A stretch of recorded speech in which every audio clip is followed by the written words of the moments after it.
Well, that ended up sort of being the sort of game that I really expected. And unfortunately, to the rest of my family members, the remaining Essams, the Brights, the Turners, and to poor old Dave sitting beside me in his Luton Town hat, unfortunately, it was just not quite enough from Luton Town. And Manchester United do get their fourth Premier League win in a row and remain unbeaten in all competitions in 2024 so far. And again, I'm a bit mixed because I'm obviously happy that Manchester United have got the win. I'm disappointed we've not won by more, but I'm also grateful we haven't then gone on to draw or lose the game because it was very much that sort of game. As I said, I predicted 3-2 for my Premier League predictions if you missed my predictions video, and I think 3-2 to Manchester United probably would have been a better reflection of the game as a whole than actually 2-1 because Luton certainly had enough chances.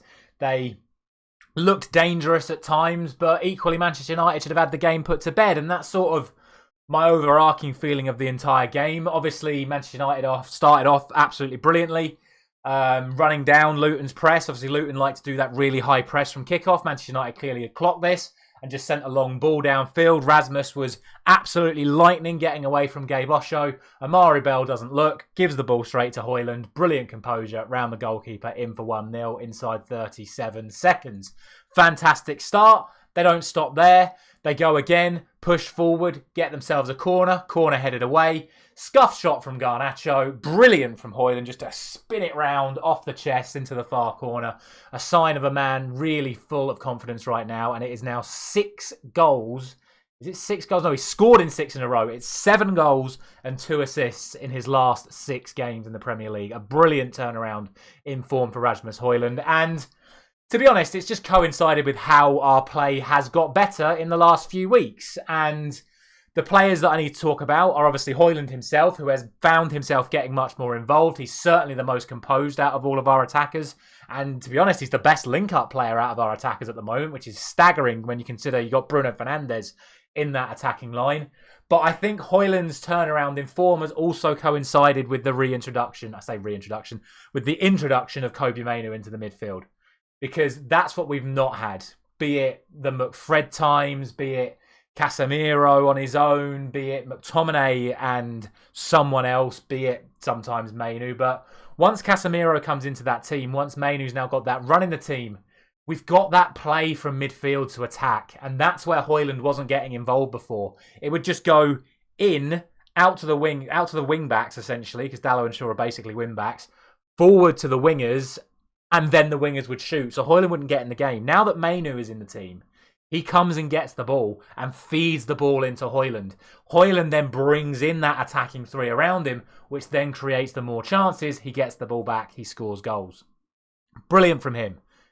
The issue is that all sort of happened in the first 10 minutes. And what happened was the other players got their tails up and arguably got a little bit jealous because at 2-0, we had 3 or 4 opportunities whereby if Garnacho would have passed it to Rashford could have passed it to Maguire, Garnacho could have passed it to Højlund, and I think on another time Garnacho could have passed it to Bruno Fernandes. And on all 3 occasions it was like, well, it's 2-0. Now I want my glory moment. Whereas I would say a professional team, and what I mean by that is a composed and ruthless team, would look at those situations and go, let's make it 3-0 and see the game off. Just like Arsenal did yesterday against Burnley. Get that 3rd goal, game's over. Then if you want to go for your selfish stuff, go for your selfish stuff. But don't leave an inch, because in the Premier League, doesn't matter who you're playing against. If you give a team an inch, they'll take a mile. And Luton did. By wasting those opportunities, Luton had the opportunity to come back into the game. First attack of the game for Luton Town. It's a bit scruffy. The ball gets pinged up in the air off of Maguire's block from Chong's shot.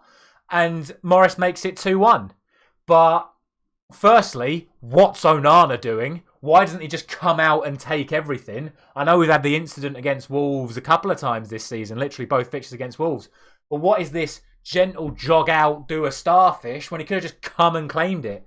Like, that is a worry. You know, I've spoken about Onana, about how he's been improving and doing this, that and the other. But if your opposing centre-forward is braver than your goalkeeper, you've got a serious problem with your goalkeeper. And this was De Gea's issue. De Gea would never come for things. Granted, De Gea probably wouldn't have come for it at all, and Morris would have scored anyway. But for Onana to come half-heartedly and then rather than actually challenge the player, just try and save it out of sheer dumb luck. That's not a good look. But that obviously brought Luton back into the game. Luton then started to get on top, creating chances, creating fouls, and we'll now talk about the big moment, whether Casemiro should have been sent off or not. Firstly, the first yellow card should not have been a yellow card, because Amari Bell dived. Casemiro doesn't even touch him, Amari Bell dived. So that shouldn't have been a yellow card. However, already being on a yellow card, that second challenge was a second yellow card offence, and Casemiro should have been sent off retrospectively, if that makes sense. The first one shouldn't have been a yellow. The second one should have been a yellow, but 2 wrongs don't make a right. Casemiro should have been sent off in that moment, having already been booked. Maguire then gets booked. Shaw then goes off injured. I think Maguire goes off injured. He looked like he had a serious, I don't want to say serious knee injury, but he went down. I can't remember who the challenge was against. It might have been against Morris, or potentially Ogbene, but he lands funny and there's no real contact. And he just goes down holding his knee. And yes, he did pick up a yellow card himself, but I don't think he went off due to the yellow card. What I would say, though, is my third player that was absolutely standout for Manchester United today came on for him at half-time, and that was Johnny Evans. Johnny Evans was absolutely immense today. Absolutely fantastic. Everything that Carlton Morris was doing right in the first half in terms of sucking in Maguire and essentially outplaying Maguire in terms of the physicality and the movement, Johnny Evans did the opposite to Carlton Morris.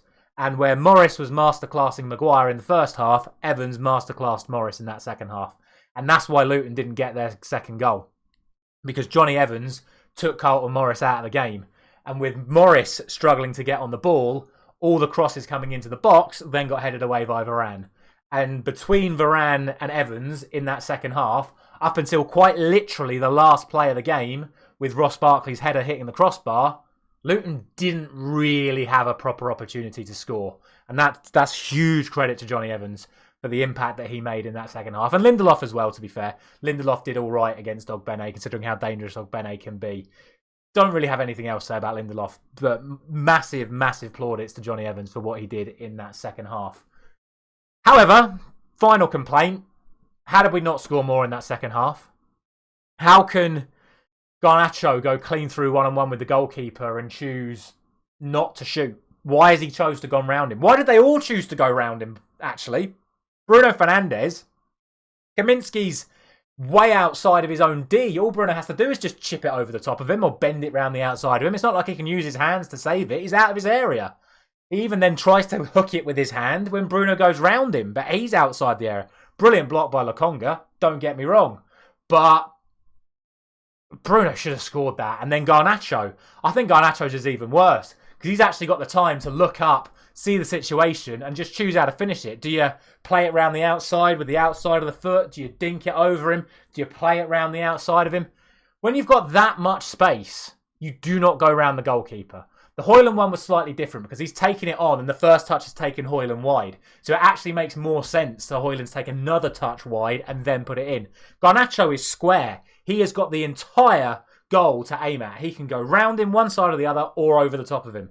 Don't know what Garnacho's doing. Massive waste of an opportunity. And then even Højlund was guilty of it when it came to the end as well, where brilliant counter-attack, Rashford onto Garnacho, into Højlund. He could have either passed it on again with his right foot to McTominay or just take it and finish.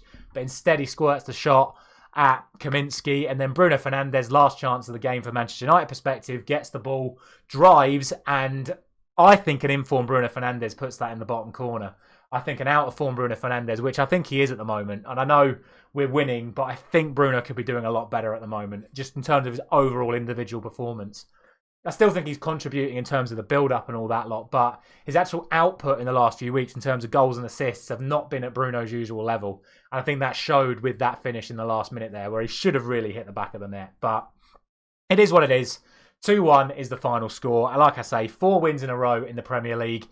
Big momentum builder. Now only 3 points behind Spurs. If it is going to be 5th place that gets into the Champions League, that is 3 points off Champions League. So I am very happy. Again, apologies to the remainder of my family that are obviously all Luton Town fans. But I think, again, there is enough from a Luton perspective to stay up. It's just, can they get the results? Because they keep putting in good performances but not getting good results. Whereas Manchester United continue to put in mediocre to average performances but actually getting the results. So I know where I'd rather be. I'd rather be the team getting the results. If we were today, as always, let me know your thoughts down in the comment section below. Drop a like on this video if you have enjoyed this reaction. Subscribe to the channel if you're new around here. I'll be back tomorrow morning with my Champions League predictions for round of 16, week 2.